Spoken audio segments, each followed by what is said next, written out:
rapidement l'Esprit de Dieu qui engage le royaume de Dieu en ta faveur et tu vois la puissance de Dieu se manifester. Amen. Amen. Aujourd'hui, nous verrons donc la force et le mystère de cette conviction-là, de cette foi qui atteint cette deuxième dimension-là, que nous avons appelée deuxième dimension de la foi. Marc 11, 12 à 14, puis on va sauter 20 à 24.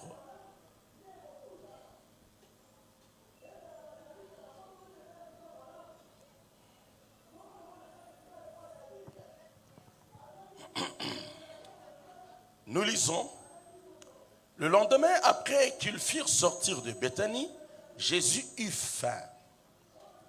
Apercevant de loin un figuier qui avait des feuilles, il alla voir s'il trouverait quelque chose.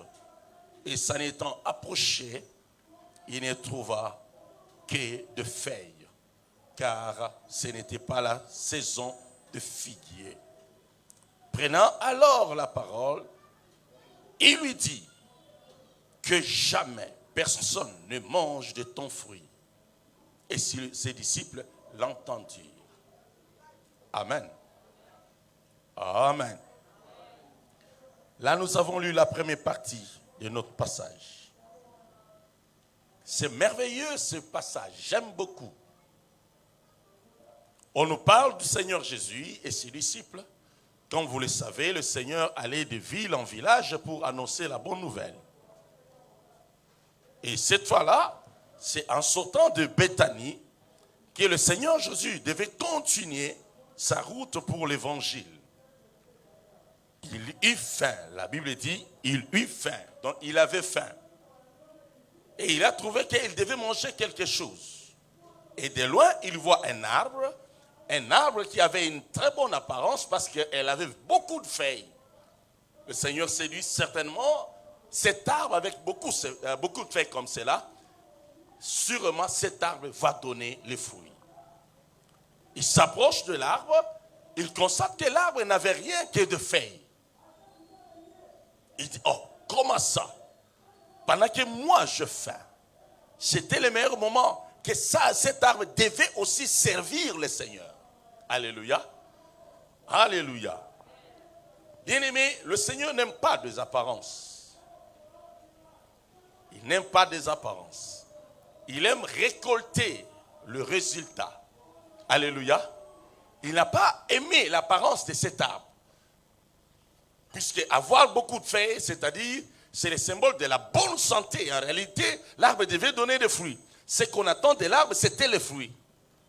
Ce que Dieu attend de nous également, ce sont les fruits, les actes. Ce n'est pas notre sujet ce soir. Mais écoutez, le Seigneur Jésus, qui voulait avoir de fruits de cet arbre, il constate qu'il n'y avait rien. Alors il était un peu emporté. Et il se retourne vers l'arbre.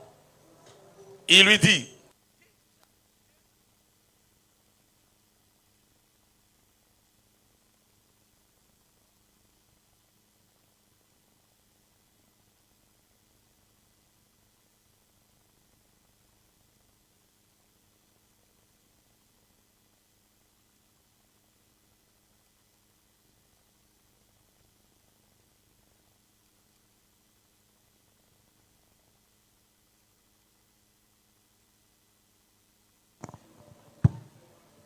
amen.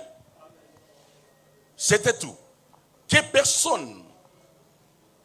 Que jamais personne ne mange de ton fruit.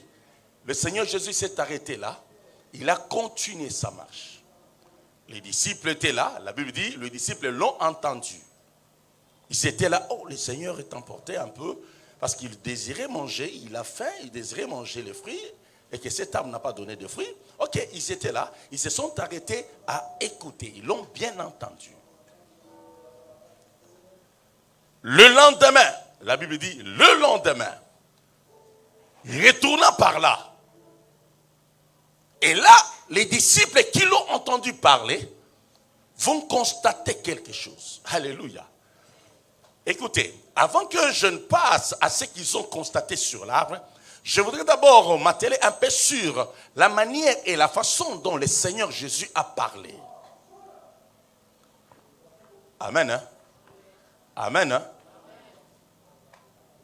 Son expression, sa façon de parler, sa façon d'exercer l'autorité, sa façon de donner les ordres, sa façon de déclarer est tout à fait spéciale, exceptionnelle. Quand je dis exceptionnel, c'est-à-dire, il n'a pas fait comme le simple homme, mais il a parlé comme quelqu'un qui avait autorité, qui avait supériorité. N'oubliez pas, le Seigneur Jésus est en train de marcher sur cette terre et tout ce qu'il fait, il veut imprimer un modèle de vie pour ceux qui vont croire en lui, ses disciples. Donc, par cette attitude, il voulait déjà montrer à ses disciples comment il faut se comporter devant une situation. Il parlait avec autorité. Quand vous le sentez parler, vous sentez qu'il se connaît. Il connaît ce qu'il est. Il avait l'assurance. Il avait l'assurance de son identité devant son Père. Il avait la connaissance de sa position devant son Père. Il avait la connaissance de son pouvoir, de sa supériorité, de sa puissance. Et savez, vous sentez qu'il parle avec assurance, sachant que rien ne pourrait lui résister. Cette attitude, c'est une attitude très importante que le Seigneur Jésus a traduit comme leçon, comme modèle pour les disciples. Quand vous regardez aujourd'hui, ceux qui s'appellent disciples de Christ, c'est parce que nous avons reçu Jésus. Mais beaucoup d'entre nous ne parlons pas comme cela. Pourtant, le Seigneur a donné les modèles. Les modèles, comment parler devant une situation, comment se comporter. Vous sentez qu'ici, le Seigneur parle avec son cœur. Il déclare des choses. Et vous sentez qu'il parle avec assurance. Et vous êtes sûr qu'il savait que quelque chose devait arriver. Bien-aimé, lorsque tu déclares quelque chose devant ta situation, tu dois être sûr, tu dois déjà voir, tu dois déjà imaginer, tu dois déjà anticiper, tu dois déjà avoir la solution et voir à peu près ce qui va déjà se passer. Le Seigneur Jésus voyait déjà la chose qui devait venir.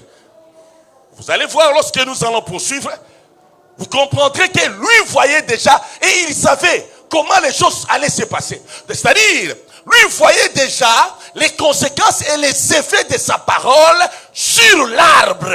Et comment l'arbre serait le lendemain. Amen. Alors le lendemain, aller-retour, ils passèrent par le même endroit. Là, ce sont les disciples qui ont constaté. Écoutez, si vous regardez très bien, le Seigneur ne fait même pas attention à cet arbre. Il a parlé une vie normale. Il a parlé, il était sûr, quelque chose arrivera à cet arbre. Et ce qui va arriver à cet arbre va sécher. Jésus le savait. Et le lendemain, il ne tarde pas là-dessus. Il continue sa vie normale. Ce sont les disciples, les gens de peu de foi, qui ont fait trop attention à l'arbre. Je voudrais te dire, pour celui qui va augmenter sa foi, qui va atteindre un certain niveau spirituel, il trouvera certaines choses normales. Ça sera pour toi normal que les gens soient guéris. Ça sera pour toi normal que ta fille soit délivrée. Ça sera normal pour toi que tu vives un miracle. Et quand tu pries, tu vois les miracles, tu loues le Seigneur. Pour toi, c'est la vie normale. Et c'est ça. Les miracles doivent être une vie normale pour les enfants de Dieu. Voici les miracles qui accompagneront ceux qui auront cru. Donc, dès que tu crois, il y a déjà une série de miracles qui sont disposés pour t'accompagner. Une série de miracles est déjà disposée. Et ces miracles doivent t'accompagner. Et la vie de miracle doit être considérée comme une vie normale. Bien-aimé, j'aimerais te dire, si tu es un enfant de Dieu et que tu ne vis pas les miracles dans ta vie, tu ne vis pas des choses exceptionnelles, tu vis des choses, si tu ne vis pas des choses qui sortent de la ligne droite de tous ceux qui vivent, si tu ne vis pas des choses exceptionnelles qui vont étonner les autres, je dois dire, tu n'as pas encore atteint le vrai niveau d'un enfant de Dieu que Jésus espère avoir. La vie normale, c'est la vie de miracle. Alléluia. Alléluia. Là où les gens pleurent, toi tu dois rire. Là où les gens se tourmentent, toi tu dois avoir la paix. Là où les gens sont désespérés, toi tu dois avoir l'espoir. Là où les gens disent c'est difficile, chez toi ça doit être facile. C'est ça, une vie exceptionnelle en Jésus. Parce que Jésus n'est pas n'importe qui. Quand tu portes Jésus en toi, comme dirait la Bible, Christ en nous, l'espérance de la gloire. Il y a des choses qui doivent arriver et qui doivent se manifester. Alléluia. Alors, le lendemain, Jésus arrive devant l'arbre, il ne fait même pas attention, mais ce sont les disciples. Ce sont les Pierre qui prennent parole. Alléluia. Là, nous sommes au verset 20. Le matin, en passant, les disciples virent le figuier séché jusqu'aux racines. Ça, j'aime. Comment un arbre peut sécher d'un seul jour ou d'une seule nuit jusqu'aux racines? Est-ce que vous imaginez déjà la puissance des déclarations? Est-ce que vous êtes en train de comprendre? Le Seigneur Jésus passe un soir, il déclare, il dit que jamais personne ne mange de ton fruit. Il maudit l'arbre qui avait l'apparence de bonne santé. Et le lendemain matin, amen, on passe par là, on constate que c'est séché complètement. C'est-à-dire même les feuilles étaient séchées. L'arbre est séché. Et on dit jusqu'aux racines. C'est-à-dire on remarque même les racines étaient séchées. Vous imaginez la puissance de la parole qui est sortie dans la bouche du Seigneur. Mon frère, ma soeur, tu ne te connais pas très bien. Tu ne connais pas celui qui est dans ton cœur. Tu parles de Jésus, mais tu n'as pas encore connu. Tu dois chercher à comprendre. Tu dois lire les évangiles pour comprendre la puissance et la force de celui dont tu as reçu dans ton cœur. Jésus-Christ, c'est un Dieu formidable. Le Dieu véritable. Il est puissant. Il déclare aujourd'hui, le lendemain matin, jusqu'aux racines séchées. Et est-ce que tu imagines que ces miracles-là que le Seigneur a opérés, tu imagines que le Seigneur veut aussi que toi tu vives ces mêmes miracles. Ceux qui croient en moi feront le miracle que je fais. C'est-à-dire, le Seigneur te dit, toi aussi tu peux le faire. Et il va plus loin. Il nous fait les bénéfices. Les surcroît, les matabissi. Ils en feront même de plus grands que moi. Alléluia. Ce n'est pas que nous serons plus grands que Jésus. Mais il les permet dans sa souveraineté que nous fassions de plus grands miracles. Et lorsqu'il dit que nous fassions, il engage notre personnalité. C'est bon? C'est bon? Ne sois pas un chrétien paresseux, irresponsable. Le Seigneur a dit, ceux qui croient en moi feront. C'est-à-dire, eux vont faire avec le Seigneur. Toi, tu dois faire. Moi, je dois faire. Est-ce que tu comprends? On t'engage, il y a ta responsabilité qui est là-dedans. Ainsi, un chrétien mature, c'est un chrétien qui commence à opérer avec le Seigneur. Il a déjà compris que je dois faire. Le Seigneur m'a dit, si je crois en lui, je peux faire des miracles. C'est-à-dire, c'est lui qui libère. C'est pourquoi, quand tu veux libérer les miracles, ta foi doit atteindre un certain niveau. Tu ne dois pas opérer avec la foi de la première dimension, mais ta foi doit augmenter. Tu dois passer à la foi de la seconde ou de la deuxième dimension. Alléluia. Quand on dit la foi, c'est une ferme assurance des choses qu'on espère. Je suis dans Hébreux 11, verset 1er. La foi est une ferme assurance des choses qu'on espère. Comment on définit la foi? On définit la foi comment? Ferme, la fermeté. Retenez plutôt. La ferme assurance. Retenez assurance. Retenez fermeté. La ferme assurance des choses qu'on espère. Et une démonstration. C'est-à-dire, la vraie foi doit aboutir à la démonstration. La démonstration, c'est quoi? C'est l'accomplissement de ce dont tu rêves.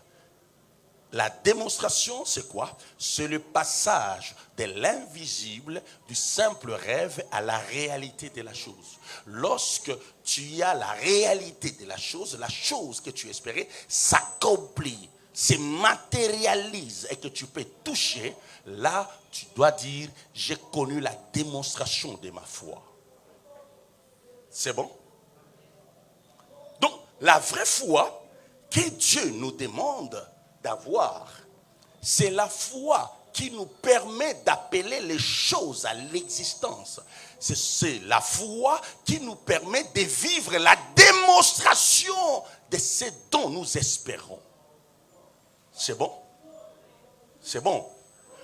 Lorsqu'on espère, c'est-à-dire, on en a d'abord dans son esprit et dans ses pensées.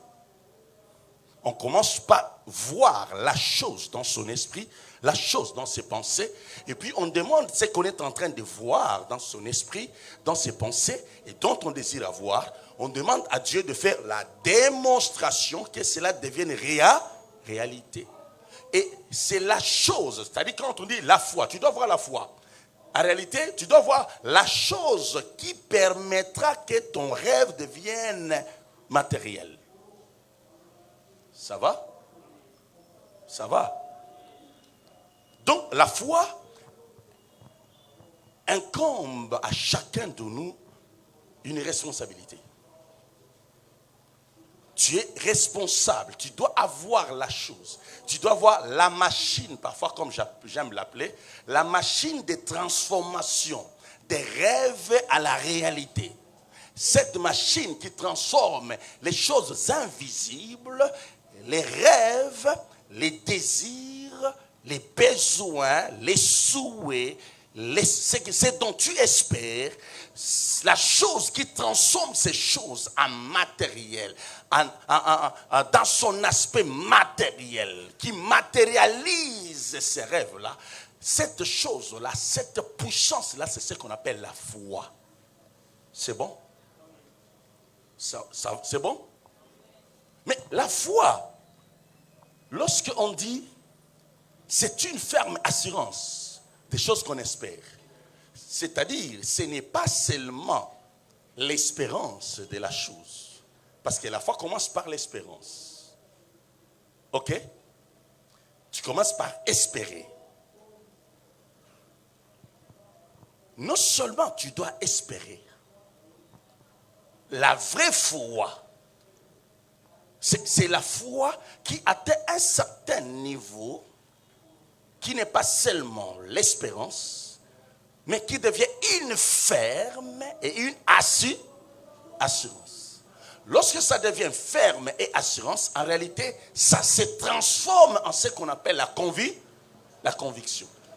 C'est pourquoi on avait dit, le mercredi, qu'Abraham, lorsqu'il a reçu la promesse d'avoir Isaac, Abraham, dans un premier temps, a commencé avec la foi de la première dimension. La foi de la première dimension, c'est cette foi qui se fonde sur le message, sur l'évangile, sur la parole de Dieu et sur les promesses.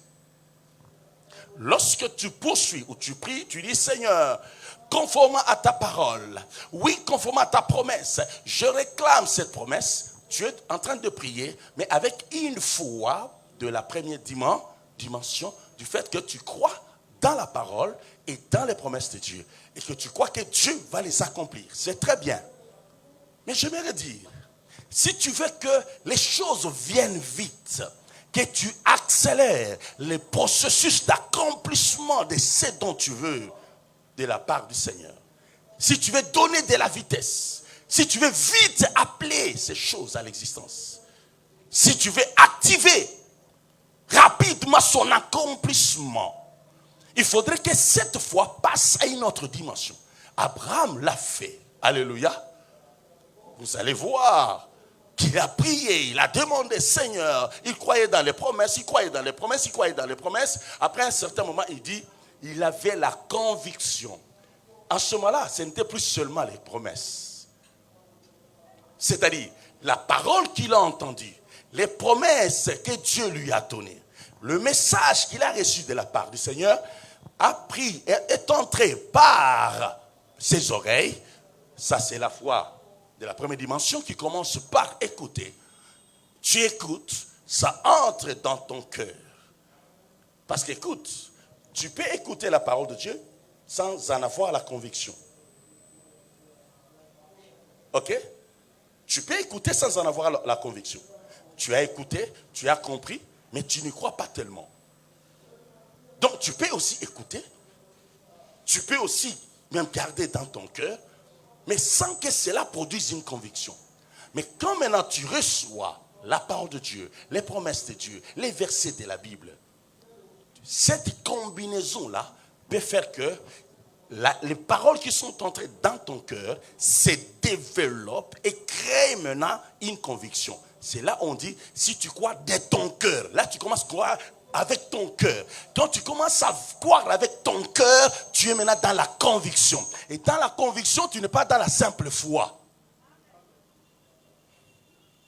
Amen. Et j'aimerais te dire, c'est dans la conviction que le mystère de l'accomplissement se libère. C'est dans la conviction que le royaume de Dieu est engagé. C'est dans la conviction que le temps et les circonstances commencent à se rassembler. C'est dans la conviction que les anges sont engagés. Alléluia. Quand tu atteins ce niveau-là, c'est ce que j'appelle la foi de la deuxième dimension.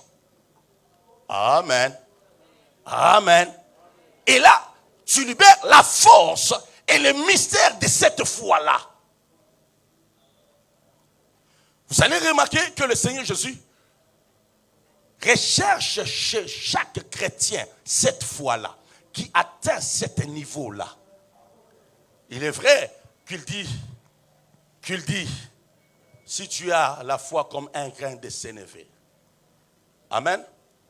Là, c'est lui qui te demande. Il te dit, si tu n'y crois pas, mais je vais quand même voir Néphis qui a une petite foi. Cette foi qu'il demande là, ce n'est pas le fait seulement de croire tout simplement. Mais que tu puisses avoir Néphis une petite conviction, une petite assurance que la chose arrivera. Si je sens que tu commences à avoir la petite assurance là, même la petite assurance, la petite confiance là, tu commences à être ferme, même dans son petit degré. Alors le miracle va s'opérer. Et en ce moment-là, tu vas voir que toi, tu es beaucoup plus un assistant qu'un participant. Un assistant, le Seigneur a donné la promesse, tu assistes à l'accomplissement de la promesse. Seigneur, je crois que tu me feras ceci, parce que tu ne mens pas, parce que tu es fidèle. Tu vois, là tu es en train de compter sur Dieu. Comme j'ai dit, tu développes une foi un peu paresseuse, une foi des assistants. Tu assistes Dieu qui va opérer, qui va faire des choses. Lui-même va le faire. Mais moi, je crois tout simplement à toi. Amen. Amen. Mais il arrive des moments où tu dis, Seigneur, ensemble avec toi, mais nous voulons maintenant arrêter les choses. Là, ça devient une autre foi. La foi de la seconde, de deuxième degré, deuxième dimension. Là, tu commences à agir, tu participes. Tu n'es pas un assistant au règne de Dieu, mais tu deviens un participant au règne de Dieu. Ça passe? Ça passe? La foi de la deuxième dimension, c'est la foi de participants. vous participez ensemble. Vous êtes ensemble avec Dieu. Si vous voulez bien, celui qui commence à utiliser la foi de la seconde ou de la deuxième dimension, la conviction, qui atteint la conviction, celui-là, il a déjà écouté Dieu, il a écouté les versets de la Bible, il a écouté les promesses de Dieu, il a écouté la parole est allée dans son cœur et cette parole a produit une conviction personnelle en Dieu. Amen. Et en ce moment-là, il commence à faire les choses avec Dieu. C'est-à-dire, il invite Dieu, il dit, Seigneur, tiens-toi là, moi je vais commencer à parler, toi tu accomplis. C'est comme ça que je dis, il agira comme Dieu a agi avec Adam dans le jardin d'Éden. C'est un chien. Dieu l'appelle chien parce qu'il a confiance dans les paroles de qui? D'Adam. Tu dois atteindre ces niveaux. Si tu veux vite vivre les promesses de Dieu, écoute-moi. Si tu veux vivre les promesses de Dieu, toutes les promesses de Dieu là, tu dois t'en approprier. Celui qui veut développer la foi de la deuxième dimension, il reçoit les paroles de Dieu et ces paroles-là, il croit que ce sont mes paroles. C'est adressé à moi. Tu dois t'approprier les promesses de Dieu. Tu dois t'approprier la parole de Dieu. Tu dois croire dans cette parole. Et plus tu crois dans cette parole, tu verras, tu vas développer une confiance en Dieu. Je te dirai comment on peut identifier quelqu'un qui opère avec la foi de la deuxième dimension. Amen. Amen. Vous écouterez comment le Seigneur Jésus va parler. Il dit ceci. Le matin, en passant, les disciples virent le figuier séché jusqu'aux racines. Pierre, rappelant ce qui s'était passé, dit à Jésus, Rabbi, Rabbi. Écoute, ce n'est pas un hasard dans ce passage que Pierre appelle Jésus, précisément en ce moment-là, qu'il appelle Rabbi. C'est-à-dire, il exprime son étonnement. Et là, il appelait Jésus avec un titre précis. Rabbi, qui signifie maître. C'est-à-dire, il est en train de reconnaître que Jésus-Christ est le maître. C'est celui qui maîtrise les lois, il maîtrise les principes, il maîtrise les secrets. N'oubliez pas que le Seigneur avait dit un jour à ses disciples, vous qui devriez être des maîtres, autrement, vous qui devriez être aussi des rabbis.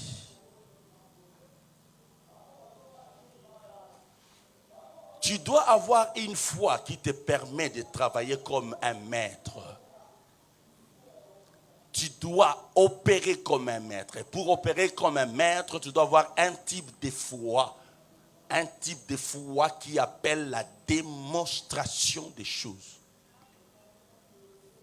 C'est bien beau de dire, j'ai la foi. Tu as quelle sorte de foi?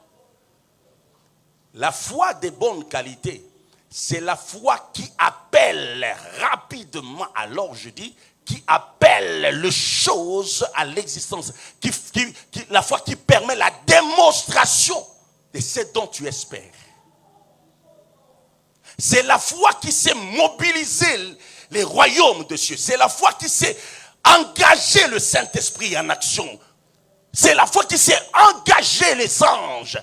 C'est la foi qui pousse Dieu d'agir.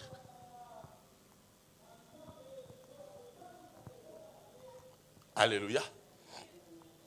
Alléluia. Il y a une certaine foi qui ne fait rien devant Dieu, qui ne l'excite pas tellement. La vraie foi doit t'exciter, doit exciter plutôt Dieu à faire quelque chose. Tu dois savoir exciter Dieu, pousser Dieu à agir vite. Les serviteurs comme Moïse, les David, même dans leurs prières, ils savaient comment exciter Dieu. Moïse qui dit, Seigneur, si tu ne pardonnes pas ces gens, tu n'écris pas leur nom dans les livres de vie, tu dois aussi supprimer mon nom. Parce qu'il savait que Dieu ne voudra pas supprimer son nom. Donc il est en train d'exciter Dieu à coopter ces gens-là. Tu dois savoir comment parler. Quelle foi avec laquelle tu vas te présenter devant Dieu pour le pousser, pour l'exciter, de traiter vite ton dossier, de se pencher vite sur ton problème. Pendant qu'il y aura 1000 personnes, 10 000 personnes, 100 000 personnes qui prient pour que Dieu dise, amène-moi vite ces dossiers, je vais les traiter maintenant. Ton type de foi peut pousser Dieu à vite récupérer ton dossier et te donner vite la solution. Alléluia. Alléluia. Il y a un type de foi qui pousse Dieu d'agir dans ta vie pendant qu'il ne pensait pas le faire ces jours-là. Alléluia. Le premier miracle de Jésus, il n'a jamais pensé le faire. Mais Marie a su comment le pousser à agir. Tu peux pousser Dieu aujourd'hui à agir, à traiter rapidement ton dossier. Non, non, non, c'est que cet enfant m'a dit, la phrase qu'il a prononcée. Moïse qui dit à Dieu, si tu ne sauves pas ce peuple, les Égyptiens diront que tu les as amenés ici pour les tuer. J'ai dit non, non, non, non, non, cette phrase ici, je ne peux pas. Il pousse Dieu à trouver la solution. Il pousse Dieu à agir favorablement. Il faut savoir parler devant Dieu. Alléluia. Alléluia. La mère de Samuel a su comment prier. Seigneur, si tu me donnes un mâle, un fils, un enfant mâle, je vais les consacrer à toi. Le Seigneur dit non, non, non, ça c'est merveilleux. J'aime ça. J'aime avoir des serviteurs. Et là tu me promets, tu as touché mon cœur. La mère de Samuel qui était longtemps veuve, mais sa situation a pu changer parce qu'elle a su comment parler avec Dieu. Avec quelle foi elle s'est approchée devant Dieu. Bien-aimé, lorsque tu pries, tu dois savoir comment. Par exemple, quand Dieu dit, tu dois les chercher avec tout ton cœur. Il y a des gens, quand ils prient juste c'est une formalité, ils prient en train de penser à autre chose. Mais il y a d'autres, quand ils prient, ils viennent avec tout leur cœur. Or, la Bible dit, celui qui me cherchera de tout son cœur, je me laisserai trouver. Tu vois, par exemple, donc si tu le cherches avec tout ton cœur, tu accomplis déjà ce passage, tu pousses donc Dieu à agir dans sa fidélité, il doit opérer. Amen. Je ne vais pas m'éparpiller, je rentre dans mon sujet. Ok? Donc, tu verras le Seigneur Jésus en train d'inviter ses disciples à une foi convaincante, une foi qui atteint la conviction. Il dit, Jésus prit la parole. Là, Pierre lui a dit, Rabbi, Rabbi, maître, oh, makambo na moni oyo nzambe. Nini lobi oyo lobi. Les loyo, c'était au kauki. Tina misise kauki oza maître. O maîtrisa makambo. Je voulais te dire que tu es un Dieu qui maîtrise ta situation. Quelle que soit ta situation, il y a quelqu'un qui la maîtrise. Aie confiance, celui-là peut te donner la solution. Alléluia. Le Seigneur a 1000 et une voix pour te donner la solution. Autant les cieux sont élevés au-dessus de vos têtes, autant ces pensées sont élevées au-dessus de vos pensées. Autant ces voix sont élevées au-dessus de vos voix. Le Seigneur a plusieurs voies pour vous donner la solution. Il y a quelqu'un qui maîtrise votre problème. Il y a quelqu'un qui maîtrise votre famille. Il y a quelqu'un qui est capable de maîtriser votre situation. Il y a quelqu'un qui peut maîtriser votre mari. Il y a quelqu'un qui peut maîtriser votre enfant. Il y a quelqu'un qui peut maîtriser votre professeur, votre patron. Il y a quelqu'un qui le maîtrise. Et c'est Jésus-Christ. Alléluia. Alors, au verset 22, ils disent, c'est Jésus qui dit plutôt, Jésus prit la parole et leur dit, ayez foi en Dieu. C'est comme s'il dit, mais pourquoi vous vous étonnez? Qu'est-ce qui est de grave là-bas? Le secret, c'est quoi? Ayez foi en Dieu. La phrase écoute, mais écoute, ce n'est pas n'importe quelle foi. Vous allez voir que le Seigneur Jésus va leur enseigner et inviter à une foi qui atteint une conviction, une assurance. Qu'est-ce que la conviction? Alléluia. Certains disent la conviction, c'est la persuasion. Donc, quelqu'un qui est persuadé, c'est l'assurance non scientifiquement expliquée. Donc, tu as une assurance que tu ne peux pas expliquer scientifiquement. Ton cœur a tellement une assurance. La foi de la première dimension, elle fonctionne avec ce que tu as écouté. Parfois, le cœur n'y croit pas tellement.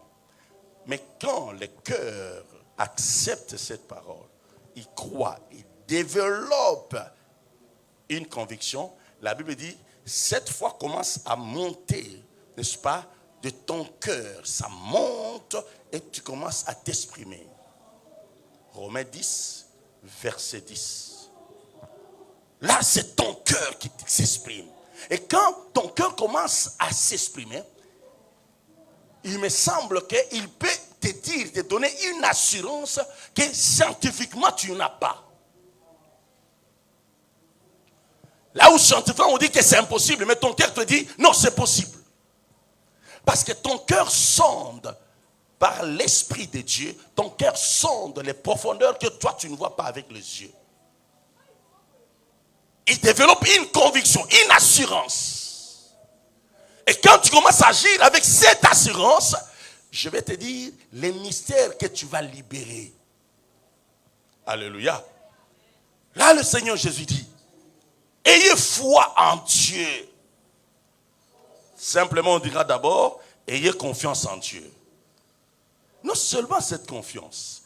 Voilà la foi que Jésus va nous demander d'avoir. Au verset 23. Je vous l'ai dit en vérité. Jésus est en train de jurer sur lui-même, sur sa vérité. Je vous l'ai dit en vérité. Si quelqu'un dit à cette montagne, il donne un exemple. Si quelqu'un dit à cette montagne, il est en train d'enseigner comment la foi qui appelle les choses à l'existence, la foi qui appelle la démonstration, comment elle fonctionne. Dis à ton frère, tu as quel type de foi? Tu lui dis, mais moi, je vais avoir une foi qui appelle les choses à la démonstration. Tu lui dis, je dois avoir une foi qui appelle les choses à l'existence.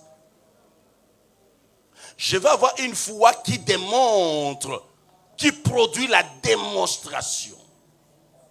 C'est la foi que tu dois rechercher.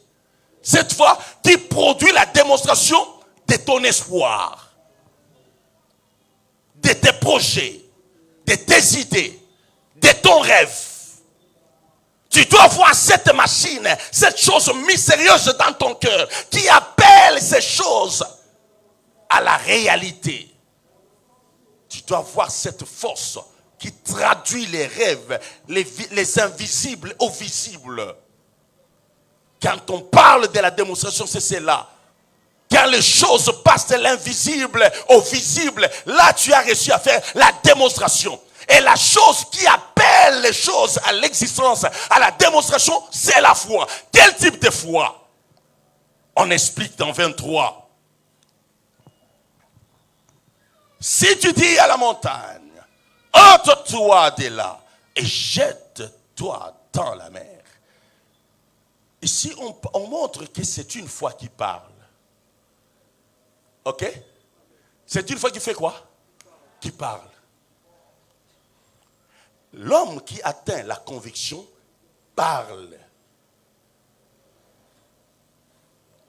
Il parle. Je vous dirai comment identifier facilement quelqu'un qui a une foi de la deuxième dimension, quand sa foi atteint la conviction, là, la personne ne fonctionne pas sur le rythme de ce seulement qu'il a entendu. Mais avec tout ce qu'il a entendu, avec les promesses de Dieu, avec tout ce qu'il a appris des Écritures, il développe maintenant une conviction personnelle. Comme cette femme qui dit, si je puis seulement toucher la robe de Jésus, je serai sauvé.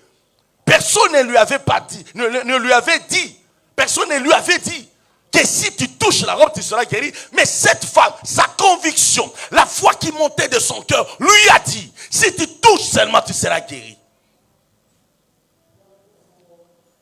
Quand tu commences à agir avec la conviction,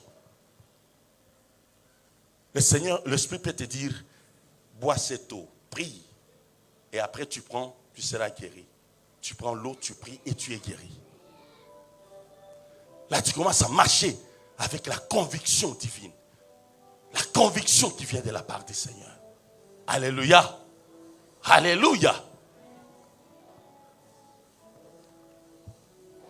Le Seigneur dit, si tu dis à la montagne, ôte-toi de là, jette-toi dans la mer, et si il ne doute point en son cœur, le Seigneur vise le cœur, il n'a pas visé la tête.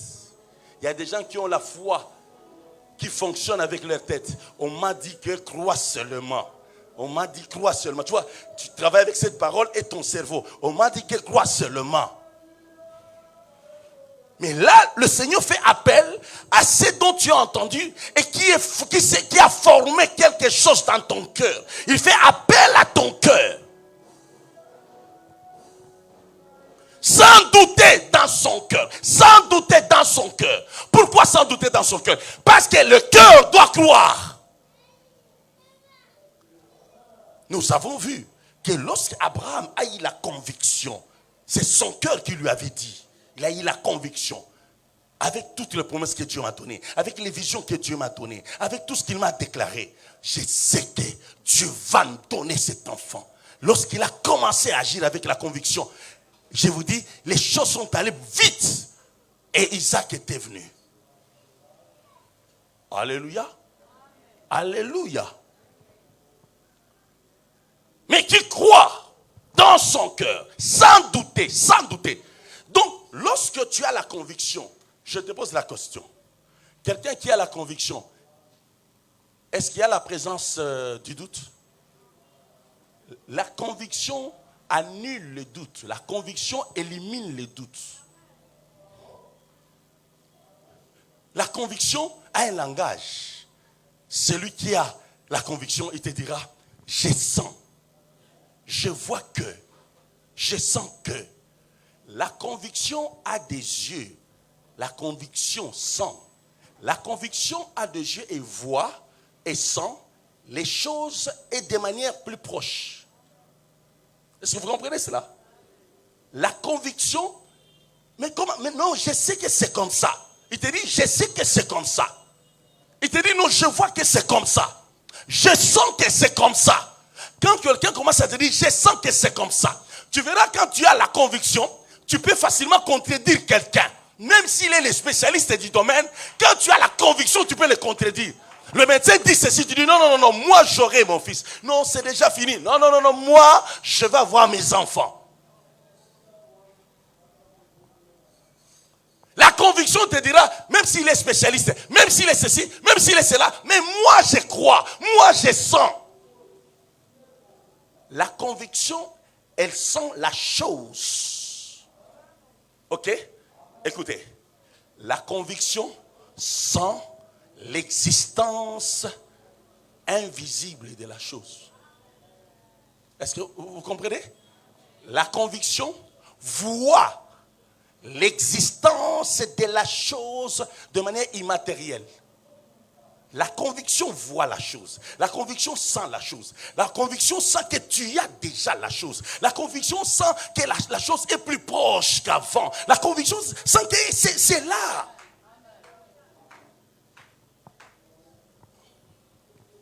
Amen. Amen.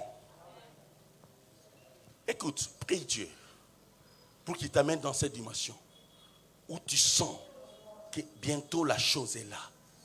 Tu sens la réalité de la chose et tu le sens de manière imposante. La conviction impose l'existence de la chose, la réalité de la chose, mais immatérielle. Tu sens l'existence de la chose, mais sans que tu le voies. Tu sens que c'est là. Alléluia. Alléluia. Sans douter dans son cœur. Là, ça atteint la conviction. Là, ce n'est pas la simple foi. Ça atteint maintenant la conviction. Ça annule les doutes. Ça supprime les doutes de son cœur. Mais il croit. Il fait quoi? Mais croit que ce qu'il dit fait quoi? Arrive. Tu vois, la conviction, elle croit, elle voit, elle sent que la chose arrive. Là, c'est le Seigneur qui explique la foi avec laquelle il a séché l'arbre. Autrement, dans ce passage, le Seigneur Jésus est en train de nous révéler le type de foi qu'il a utilisé pour sécher l'arbre. Il nous révèle son secret. Et dans ce passage, il nous explique son propre secret, comment il a fonctionné. Ah, nous pouvons applaudir le Seigneur Jésus, il est merveilleux. Il nous a dévoilé le secret de sa foi. Il nous a dévoilé le fonctionnement de sa foi. Il nous a dévoilé comment la foi véritable, la foi qui appelle les choses à l'existence, la foi qui produit la démonstration des choses, comment cette foi doit fonctionner. Elle annule, elle supprime de son cœur tous les doutes parce qu'elle atteint la conviction et elle voit. Elle croit, elle voit, elle sent que la chose est en train d'arriver. Elle est en train d'arriver. Et on le sent que ça arrive. Tu dois sentir que ça arrive. Ta solution est en route. Elle arrive. Bientôt tu vas toucher ton bébé. Il arrive. Tu sens que ta bénédiction est là. Elle arrive. Tu dois sentir que la chose arrive. Répète avec moi, arrive. Si tu as une foi qui ne sent pas que la chose arrive, tu n'as pas encore la vraie foi qui attire. C'est comme ça que tu dis j'ai la foi, mais les choses traînent. Parce que cette foi que tu as n'attire pas pour que la chose arrive. Ta foi doit attirer. Elle doit attirer. Et tu dois sentir que la chose est en train d'arriver. Lorsqu'on dit ça arrive, c'est-à-dire la chose est en train de faire un mouvement. Un mouvement vers qui? Vers toi. Je ne sais pas si tu comprends. Je ne sais pas si tu comprends. Quand tu pries, tu dois voir que la chose est en train d'arriver. Il y a un mouvement qui se fait spirituellement. La chose est en train de bouger. Elle était loin, elle commence à s'approcher de toi. Elle s'approche de toi. Elle s'approche. Qui sent que son besoin est en train de s'approcher? Pendant que je suis en train de prêcher, tu sens que, oui, ta bénédiction est en train d'approcher. Ton rêve est en train d'approcher. Tu es en train de le sentir? Tu dois sentir que cela arrive. C'est le grand secret qui libère les mystères de la conviction. La puissance de la conviction. La force de la conviction. Le Seigneur Jésus nous a amenés à l'école de la foi. Là où il nous enseigne la deuxième dimension de la foi qui agit avec conviction. Il dit, tu ne dois pas douter dans ton cœur. Quand il te dit, ne doute pas dans ton cœur, c'est-à-dire il te parle de la conviction. Tu dois être sûr. C'est pourquoi on a dit, la foi est une ferme assurance. Une assurance qui ne change pas. J'ai déjà. Tu vois la chose qui est en train d'arriver. Entre-temps, tu es ferme. Tu ne changes pas de position. Tu es en train de voir. Le matin, tu vois la chose. Le soir, tu vois la chose. Le lendemain, tu vois la chose. Et tu sens que ça arrive. Tu sens que ça arrive. Ça approche. Ça approche. Et ça approche encore. Et quand tu commences à opérer comme ça, c'est un mystère. La chose commence à arriver. Tu commences à la faire avancer vers toi. C'est ça le mystère de la foi. Une foi de la deuxième dimension. La conviction. Alléluia. Alléluia. Alléluia. Il dit qu'il ne doute point en son cœur, mais croit que ce qu'il dit arrive. Et il fait la conclusion et il les verra. À cause de ce qu'on a réalité. À l'ongwe na ndenge motema no fonctionner. Il y a une façon que ton cœur doit fonctionner. Tu ne dois pas douter, mais au contraire, lorsque tu dis, tu dois voir la chose et tu dois trouver que cela arrive. Lorsque tu dis que ça arrive, alors il fait la conclusion. C'est alors il y aura la démonstration. Tu le verras. Là, le Seigneur parle maintenant de la démonstration. Tu le verras. Tu as les secrets pour appeler les choses que tu rêves à l'existence. Les secrets, c'est quoi? Tu dois prier, tu dois les voir, tu dois croire que cela arrive. Et pourquoi tu dois croire que cela arrive? Parce que rien ne peut résister devant le nom du Seigneur Jésus. Quand tu dis au nom de Jésus, tout ce que tu peux appeler, tout ce que tu peux demander au nom du Seigneur Jésus, ça va s'obéir, ça va t'obéir et ça va s'exécuter. Est-ce que tu comprends? Est-ce que tu comprends? Est-ce que tu comprends? Alors, celui qui a cette foi, il a un langage. Il dit, je sais que, amen, je sais que tu m'écoutes. Tu verras le Seigneur Jésus qui prie et il dit, je sais que tu m'écoutes. Jean 11, 41, 42. Très rapidement, je vais lire. Là, c'était la résurrection de Lazare. Ok? Le Seigneur Jésus dira quelque chose de si merveilleux avant de pouvoir ressusciter qui? Lazare. Il se présente devant la tombe et il va parler. Qu'est-ce qu'il dira? Amen. Qu'est-ce qu'il dira? Il ôtèrent donc la pierre et Jésus leva les yeux en haut. Ils ont enlevé la pierre et Jésus a fait quoi? Il leva les yeux en haut. Écoutez, avant d'opérer le miracle, le Seigneur Jésus devait coopérer, collaborer avec son Père. Devant ta situation, avant de donner l'ordre, avant de parler, tu dois voir le secret, l'intimité avec ton Dieu. Tu dois être en communion avec ton Dieu. Et quand tu tourneras pour donner l'ordre, l'ordre sera exécuté. Amen. Le Seigneur Jésus lève les yeux. Tu vois, il est en train de coopérer avec qui? Son Père. Amen. Autrement, c'est une façon de se concentrer et de s'attacher au Seigneur. J'aime le verset qui dit, c'est lui qui s'attache au Seigneur est avec lui un seul esprit. Le Seigneur Jésus rétablit l'unité avec son Père. Il regarde aux cieux. Et qu'est-ce qu'il dit? Père, je te rends grâce. Il remercie déjà Dieu. Il fait quoi? Il remercie Dieu à l'avance. C'est lui qui a la foi, qui atteint la deuxième dimension. Il remercie Dieu avant même. Et je vais vous expliquer pourquoi. Amen.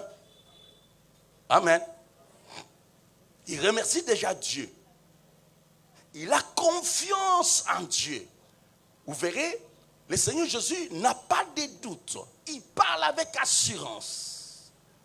Ma soeur, mon frère, si tu connais l'amour de Dieu, si tu es sûr de l'amour de Dieu dans ta vie, et si tu as découvert que Dieu est fidèle, si tu as déjà compris que Dieu est puissant, si tu as déjà compris que Dieu est derrière les paroles, ses propres paroles pour les accomplir, si tu as déjà compris que Dieu est derrière les paroles de ses serviteurs pour les accomplir, si tu crois que tout ce que tu demanderas, il le fera au nom du Seigneur Jésus, si tu crois que tout ce que tu vas lier ici sur terre sera lié dans le ciel, tout ce que tu vas délier ici sur terre sera délié dans le ciel, si tu as confiance dans toutes ces paroles, tu peux maintenant développer une foi personnelle qu'on appelle la conviction.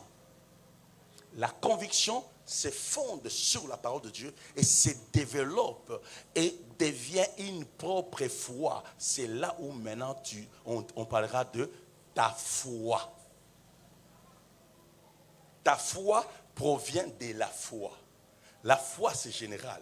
Mais lorsque tu crois dans ça, les promesses, la parole, l'évangile, tout ce que tu as entendu, qui est entré par les oreilles, qui sont allés rester dans ton cœur et qui forment maintenant une conviction, là, ça devient ta foi. Et les miracles ne s'opèrent pas avec la foi, mais avec sa foi. N'oubliez pas, Jésus disait qu'il te soit fait selon ta foi. Chacun recevait selon sa foi. Amen. Écoutez, on dit, je te rends grâce de ce que tu m'as exaucé. Est-ce qu'il avait déjà prié? Il avait déjà donné l'ordre à Lazare. Mais il dit quoi? Dieu l'avait déjà quoi? Exaucé. Pour moi, écoutez, 42. Pour moi, je savais que tu m'exauces toujours. Donc, Yesu a prié pas liboso tata na ye. Nabi na peso merci pour nabi ke o exaucanga. Ngai na yebi. Oki albi ya senini ayebi. Celui qui a la conviction, il sent en lui quelque chose. Il te dira je sens, je sais que. Là, il est dans la conviction. Dans la ferme assurance. Il n'a pas de doute. Dans son cœur, il n'y a plus de doute. Et quand il n'y a plus de doute dans ton cœur, sache que c'est le miracle qui arrive. Alléluia. Il dit, pour moi, je savais que tu m'as exaucé. Et que tu m'exauces toujours. Mais j'ai parlé à cause de la foule. C'est-à-dire, c'est comme si Jésus faisait une formalité. Mais nama solo akati ayeba ginini eko sala manango zamba yokanga ako pimelanga logote ako salango. Tu comprends? Il avait tellement une conviction. Vous voyez, le Seigneur agit devant la tombe de Lazare. Jésus n'a pas seulement agi avec la foi, il est allé plus loin. Il avait la conviction que ce qu'il va demander à son Père sera fait. Alléluia. Quand tu vas développer ta conviction devant le Seigneur, tout ce que tu demanderas, tu l'auras. Il dit, je l'ai fait à cause de la foule. Pour que la foule, Seigneur, apprenne qu'il faut prier, il faut invoquer Dieu, il faut regarder au ciel. En réalité, il voulait dire, je ne pouvais même pas le faire. Nama solo akati, ngana yo toyoka na ibi ko salaka. Olaka ngai ke ko sala na yo. Alléluia. Alléluia. Pour moi, je savais que tu m'exauces toujours, mais j'ai parlé à cause de la foule qui m'entoure, afin qu'ils croient que c'est toi qui m'as envoyé. Donc, à prier qui poani, à saler ma moine poani, hein? Pour la nine, pour la foule. Donc, na côté ma solo que on samba ko exaucer, miraille au salam, Esaïe déjà clôturé. Ma solo n'est si la kala. Parce qu'il était sûr, la conviction, sa foi a supprimé tout doute. Alors il savait que Dieu va accomplir les choses. Ma soeur, annule les doutes. Et pour bien annuler les doutes, à un moment, regarde la grandeur de Dieu. Quand tu vois la puissance de Dieu, la force de Dieu, la fidélité de Dieu, la vérité, c'est un Dieu qui dit la vérité. Il ne peut jamais te mentir. Alors pourquoi avoir des doutes? Amen. Amen. Amen. Il y a Daniel, les 3 amis de Daniel, que j'aime beaucoup. Et aussi on dit, quand on voulait les jeter dans la fournaise ardente de feu, ils ont dit, nous savons que c'est Dieu que nous sait. Tu vois le langage de celui qui a la conviction. Il dit quoi? Nous savons. C'est pour dire, ils ont déjà la conviction. Amen. Esther, au Mardoché devant Esther. Il dit, si tu ne le fais pas, Esther, si tu n'interviens pas auprès du roi, le salut viendra de quelque part. Mais pourquoi il dit le salut viendra de quelque part? Physiquement, ils n'avaient que leur sœur, leur nièce là, Esther, qui pouvait intervenir auprès du roi. C'est-à-dire physiquement, il pouvait se dire, tu as un espoir comme Moko, Esther. Alors, Esther, ceux qui vont intervenir, c'est le côté. Les secours viendront de quelque part. Tu vois quelqu'un qui parle avec conviction, qui a la confiance en Dieu. Alléluia. Alléluia. Et Dieu aime des gens qui ont la conviction, qui sont sûrs que Dieu interviendra, Dieu donnera la solution. Alors, comment on identifie et comment on identifie quelqu'un qui a la foi de la deuxième dimension, qui a la conviction, et comment il opère. Pour te donner l'exemple, parce que je dois terminer, quand on fait une ordonnance, ok? Quand on écrit une ordonnance, quand on écrit un arrêté, quand on écrit un décret, ça va? L'arrêté ministériel, par exemple. Qu'est-ce qu'on écrit? Comment on écrit? Il y a une formule d'introduction. Ok? On peut dire, vu la Constitution, vu tout ça, à son article, tout ça, vu l'arrêté, numéro papa, son article, vu la nécessité et l'urgence. Ok? Celui qui est dans la conviction, il parle comme une autorité. Amen. Jésus devant l'arbre a parlé comment? Il a parlé comment? Devant l'arbre, il a parlé comment? Avec autorité. Celui qui est dans la foi, la seconde dimension, ou de la deuxième pour bien dire, il parle avec conviction. C'est comme ça que je dis, l'homme qui parle avec conviction, ou qui a développé la foi de la deuxième dimension, c'est l'homme qui a commencé d'abord par maîtriser les Écritures. C'est pourquoi il dit, vu la Bible dans son chapitre tel, verset tel, est-ce que vous comprenez? C'est comme ça que en réalité tu dois parler devant ton problème. Amen. Sachant la véracité de la parole et sachant la fidélité de Dieu, connaissant l'attachement de Dieu à la parole du Seigneur, et en vertu du pouvoir qui m'est donné, de la promesse qui m'est donnée, si je lis quelque chose ici sur terre, sera lié dans le ciel. Si je délie sur cette terre, sera délié dans le ciel. En vertu de ce pouvoir, je déclare, je décrète.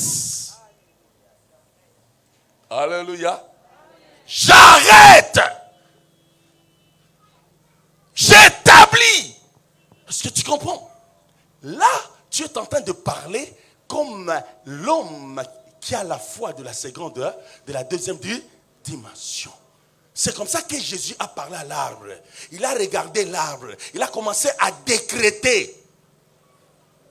Il y a des gens qui ont la foi où ils pleurent. Seigneur, devant un problème, tu commences à pleurer. Devant un problème, tu tergiverses. Devant l'arbre, Jésus a pris autorité. Il a parlé. Il savait que c'est lui qui détermine les choses. C'est lui qui détermine, qui arrête les choses. C'est lui qui définit les règles du jeu.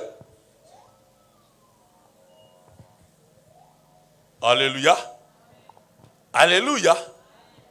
En vertu de tel verset, si je dois te le dire en ces termes-là, pour que tu comprennes comment tu dois dominer, comment tu dois régner.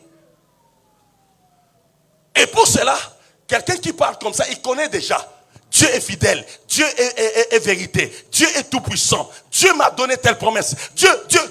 tu as encaissé cela. Tu as écouté la parole de Dieu. La parole est allée rester dans ton cœur. Et cette parole a fait un bon mélange là. Et des déclarations, et des versets bibliques, et des promesses, et de ceci. Finalement, tu développes une foi. Alors tu t'élèves ensemble avec Dieu. Tu dis, Dieu, viens un peu. On va voir cette situation. Je déclare au nom de Jésus, mon Dieu qui est à côté, et qui m'a dit, je dis que cet arbre, tu n'auras pas de fruits. Oui, déclare sur ta vie que oui, toi, tu vas avoir des enfants. Regarde, touche ton ventre, déclare que toi, tu auras des enfants. Tu dois porter les enfants.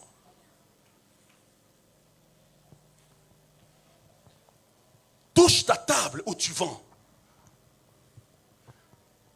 Ici viendra les clients. Lève-toi dans ta maison. Dans cette maison entrera la bénédiction. Les sacs de riz, les sacs de cossettes. Je déclare qu'il y a l'argent qui entrera dans ma maison. Touche à ta garde-robe. Déclare des choses. J'appelle les habits. Tu dois recevoir les nouveaux habits. Ma garde-robe doit être renouvelée. Déclare. Tu y as quelque chose. La parole de Dieu. C'était une parole mystérieuse. C'est avec ça que Dieu a créé toutes choses. Tu peux donc appeler toutes choses avec cette parole. Mais tu dois parler avec conviction. Tu dois parler comme Jésus devant cet arbre. Alléluia. Je dois terminer. Alléluia. Alléluia. Alors lorsque tu dis ces choses, tu déclares comme cela, la foi mystérieuse, comment fonctionne-t-elle? Comment les mystères? Comment fonctionnent les mystères de cette foi-là? Je m'arrête là. On peut continuer prochainement. Alléluia. C'est-à-dire, prochainement, je vais te dire, lorsque tu décrètes, tu fais comme on a dit, tu déclares comme Jésus, tu proclames. Le Seigneur Jésus a proclamé devant l'arbre. Il est parti. Ok? Maintenant, je vais te dire, pendant qu'il partait, dans son esprit et dans sa foi, il y a une façon que sa foi a fonctionné. Ok? Tu ne dois pas t'arrêter à proclamer. Mais quand tu proclames, tu dois savoir qu'il y a des choses qui se passent. Il est parti, mais il était natiqué lié bombe. Aokende alobi nzete osozu yango. Aokende alobi nzete ese simbi yo nasi natikeli yo maloba. Azokende so ebake maloba oyo alobaki ezokende deja koagir kosalama. Atiaki temete ake alali pongi akimia. Pe azaki sur ke lobi tango koya nzete esali nini ekauki. Ba Pierre ne balalaki nango te. Pierre, Namutuna est vide. Mais Jésus a dit vide après déclaration. Il y a une façon qui travaillait dans son esprit. Alléluia. Il a libéré, il a continué à libérer les mystères. Il a libéré les mystères. Et les mystères se sont accomplis. Il y a des gens qui s'arrêtent à déclarer, mais qui ne savent jamais faire les suivis spirituels de leurs déclarations. Et les contrôles. Je m'arrête là, que Dieu vous bénisse.